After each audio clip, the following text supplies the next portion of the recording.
हाल फिलहाल में मैंने एक ट्रेडमैन से रिलेटेड एक वीडियो डाला था। उस पर एक दोस्त ने हमसे कमेंट करके पूछा है कि सर ट्रेडमैन को रिस्क अलाउंस मिलता है कि नहीं, मिलता है तो कितना मिलता है। तो मैं इसी टॉपिक पर बात करने के लिए आ गया हूँ।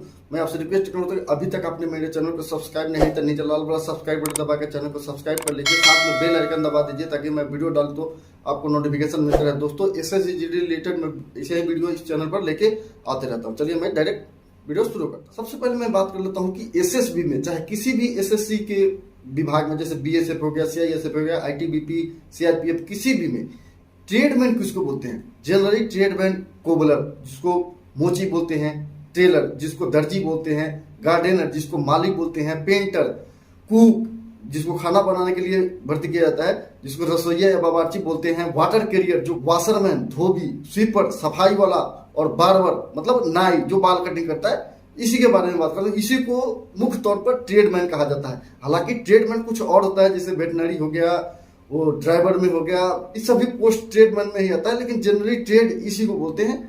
तो चलिए मैं सबसे पहले बात कर लेते हैं ट्रेड में भर्ती होने की क्या जाति से बिलोंग होना चाहिए। मान लीजिए कि अगर बार्बर में भर्ती होना है तो बार्बर में भर्ती होने के लिए जो नाई कास्ट का होता है वो होना जरूरी है। क्या वही व्यक्ति बार्बर में भर्ती हो सकता है? तो बिल्कुल ऐसा नहीं है। कोई भी व्यक्ति जो भारत के नागरिक है वो किसी भी ट्रेड के लिए या किसी भी पोस्ट के लिए भर्ती देख सकता है। तो आप इस बात से सुनिश्चित हो जाए कि ऐसा ये कोई जरूरी नहीं है कि आप पर्टिकुलर कास्ट के हैं तभी आप फॉर्म भर सकते हैं। कोई भी व्यक्ति भारत के है, भारत के नागरिक है, तो वो किसी भी पोस्ट के लिए भर सकता है। कोई मैंडेटरी है नहीं। चलिए मैं बात कर लेता हूँ अगला कि भर्ती कैसे होती है। क्या इसकी भर्ती भी एसएससी बोर्ड ही कराती है? तो नहीं, अपनी अपनी जो भी विभाग है, जैसे मान लीजिए एसएसबी में भर्ती होना चाहते हैं तो एसएसबी अपने ट्रेड पोस्ट के लिए भर्ती निकालती है, बीसीआरपी अपने ट्रेड के लिए निकालती है, बीएसएफ अपने ट्रेड के लिए निकालती है, सीआईएसएफ अपने ट्रेड के लिए, मतलब पार्टिकुलर फौज अपने अपने ट्रेड के लिए भर्ती निकालती है। उसमें आपको फॉर्म भरना पड़ता है, बजाबते उसके लिए कॉल लेटर आता है। कहीं कहीं मतलब रैली भर्ती भी निकाल दिया जाता है, मतलब फॉर्म नहीं भरवाएगा, डायरेक्ट बता दिया कि फलाने डेट को यहाँ पे भर्ती होने वाली है। जैसे मान लीजिए ड्राइवर का भर्ती है, ड्राइवर की भर्ती होने वाली है, आप यहाँ पे आइए और फिजिकल निकालिए या कुछ भी जो इवेंट कराएगा इवेंट निकालिए, उसके बाद आपको एडमिट कार्ड दे देगा अगले इवेंट के लिए। तो इस तरह का भी होता है। मैं फिर से बता दूं, एसएससी बोर्ड सिर्फ एसएससी जीडी का भर्ती कराता है, किसी भी ट्रेड का भर्ती नहीं कराता है। ट्रेड का भर्ती पर्टिकुलर फौज अपने ट्रेड के लिए भर्ती करती है, जिसमें पर्टिकुलर फौज ही अपनी ट्रेड टेस्ट लेता है, चाहे एक्सपीरियंस सर्टिफिकेट मांग लेता है ट्रेड टेस्ट के लिए। ट्रेनिंग तो खैर अपने अपने ही कराता है। पहले था कि मान लीजिए एसएसबी वाला फौज के अंदर जाकर ट्रेनिंग कर लेता था, चाहे किसी पुलिस के अंदर में जाकर ट्रेनिंग कर लेता था, लेकिन अब ऐसा नहीं है। ट्रेड की ट्रेनिंग है वो फौज अपनी पर्टिकुलर अपनी ट्रेनिंग करवाती है, बजाते अपनी ट्रेनिंग सेंटर में। एक्सपीरियंस की बात है तो किसी किसी ट्रेड के लिए एक्सपीरियंस मांगता है, किसी किसी ट्रेड के लिए एक्सपीरियंस नहीं मांगता है। अभी वेटनरी का जो फॉर्म निकला हुआ था उसमें ट्रेड टेस्ट के लिए कोई ये नहीं है, मैट्रिक पास वाले वेटनरी में फॉर्म भरे थे। चलिए मैं बात कर लेता हूँ कि अगर किसी ट्रेड के ट्रेडमैन भर्ती हो जाता है तो उसका ड्यूटी क्या हो सकता है। क्या राइफल के साथ ड्यूटी लगती है? क्या उनका ड्यूटी का टाइम टेबल है कि नहीं है? तो चलिए मैं बात कर लेता हूँ। सबसे पहले बात करता हूँ ड्यूटी का टाइम टेबल। मान लीजिए कि आप स्वीपर में भर्ती हो गए। स्वीपर का काम है झाड़ू लगाना, सफाई कर्मी जिसको बोलते हैं। तो झाड़ू लगाने का काम सुबह में होता है, सुबह 5, 6, 7 बजे तक, 8 बजे तक, फिर शाम को भी होता है 3 बजे से 4, 5 बजे तक। तो मुख्य ड्यूटी आपका रहेगा सफाई का काम। सफाई का काम सुबह में झाड़ू लगाना है, जो कैंप होता है कैंप एरिया में झाड़ू लगाना होता है। बाकी साफ सफाई का काम आप समझ सकते हैं, जितना भी साफ सफाई का नाम आता है, साफ सफाई का काम ट्रेडमैन सफाई वाला जिसको स्वीपर बोलते हैं वही करेगा। पर्टिकुलर ट्रेडमैन है, सफाई वाला है तो सफाई का काम ट्रेडमैन करेगा।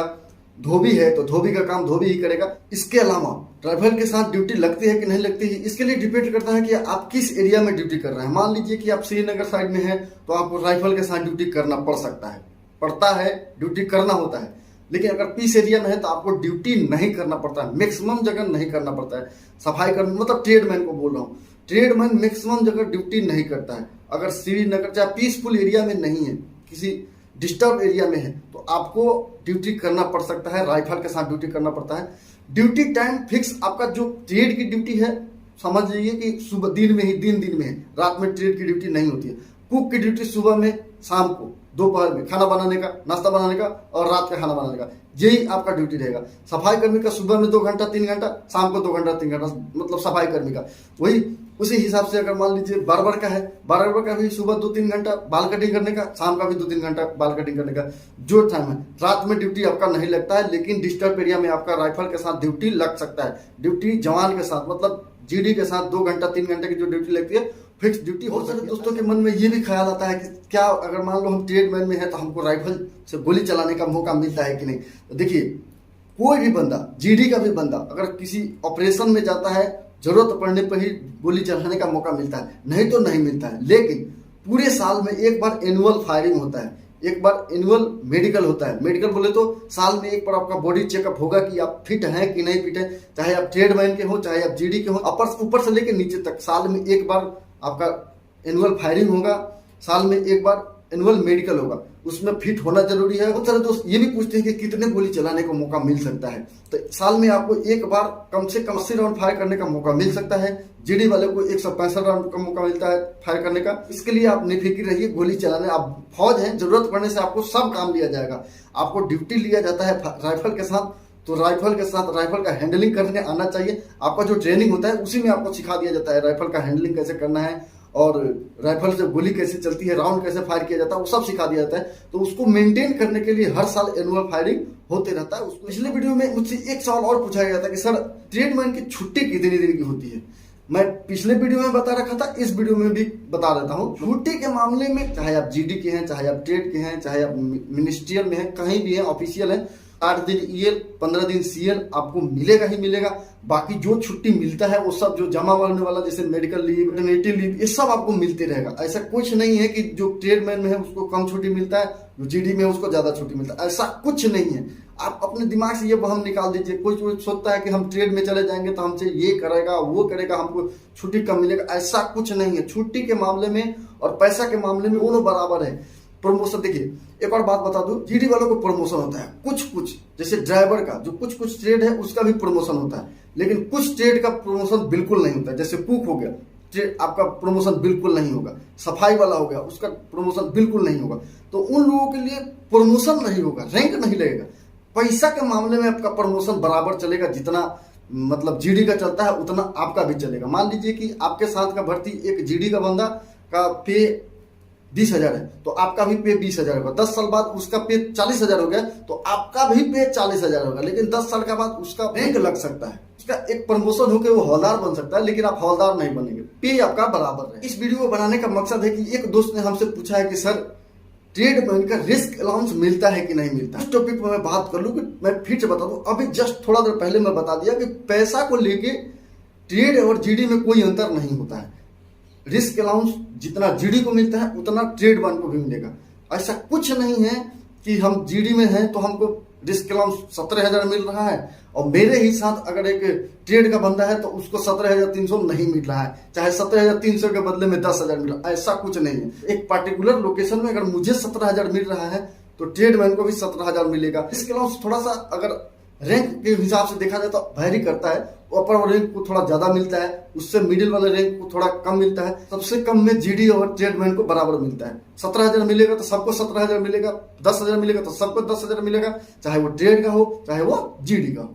एक और बात मैं एडिशनल इस टॉपिक में जोड़ना चाहता हूँ कि बहुत सारे दोस्त ये भी सोचते हैं कि सर डिपार्टमेंटल एग्जाम देने के लिए या एक्सटर्नल एग्जाम देने के लिए, मान लीजिए कि हम फौज में भर्ती हो गए, किसी ट्रेड में भर्ती हो गए, एक्सटर्नल एग्जाम हम बाहर से किसी सीपीओ में चाहे किसी कांस्टेबल में भर्ती होने के लिए एग्जाम दे सकते हैं कि नहीं, पढ़ाई कर सकते हैं कि नहीं, पढ़ाई करने के लिए समय मिलता है कि नहीं। मैं पहले बहुतों वीडियो में बता चुका हूँ कि समय बहुत मिलता है, पढ़ाई करने वाला पढ़ाई करके यहाँ से जाता भी है। डिपार्टमेंटल एग्जाम आप भी दे सकते हैं, डिपार्टमेंटल एग्जाम सब दे सकता है, पूरा पार्टी दे सकता है। अगर आप बाहर से एग्जाम देना चाहते हैं, डिपार्टमेंटल के अलावा एक्सटर्नल एग्जाम देना चाहते हैं, तो एक्सटर्नल एग्जाम के लिए आपको एक एनओसी लिखना पड़ता है। वो सिर्फ आपको ही नहीं, मतलब ट्रेडमैन को ही नहीं, जीडी पर्सन को भी लिखना पड़ता है। कोई हायर रैंक है उससे हायर रैंक के लिए बाहर से एग्जाम देना चाहता है, उसको भी एनओसी लिखना है। मैं जस्ट पीछे वाला वीडियो में एक नमूना बता दिया था कि एनओसी कैसे लिखते हैं, बता दिया था। अगर उस वीडियो को भी आपने नहीं देखा है तो आपको वीडियो के एंड में वो भी वीडियो मिल जाएगा, आप उसको देख लीजिए या मेरे जस्ट पीछे वाला वीडियो देख लीजिए। डिपार्टमेंटल एग्जाम आप बिल्कुल दे सकते हैं, एक्सटर्नल एग्जाम आप बिल्कुल दे सकते हैं। फर्क यही है कि एनओसी लेना पड़ेगा। एनओसी सिर्फ आप ही को नहीं लेना पड़ता है, सबको लेना पड़ता है। तो उम्मीद है आपको ट्रेड से रिगार्डिंग, ट्रेडमैन से रिगार्डिंग बहुत सवाल का जवाब आपको मिल गया होगा। फिर से मैं बताता हूँ, कोई टॉपिक छूट गया हो आप कमेंट में कमेंट कर दीजिए, मैं वीडियो बना के डाल दूंगा या कमेंट में ही रिप्लाई दे दूंगा। चलिए फिर मिलते हैं अगले वीडियो में। फिर से रिक्वेस्ट करता हूँ कि अभी तक आपने मेरे चैनल को सब्सक्राइब नहीं किया, नीचे लाल वाला सब्सक्राइब बटन दबा के चैनल को सब्सक्राइब कर लीजिए, साथ में बेल आइकन भी दबा दीजिए ताकि मैं वीडियो डालूं तो आपको नोटिफिकेशन मिलता रहे। चलिए फिर मिलते हैं अगले वीडियो में, तब तक के लिए नमस्कार, बाबा, जय हिंद।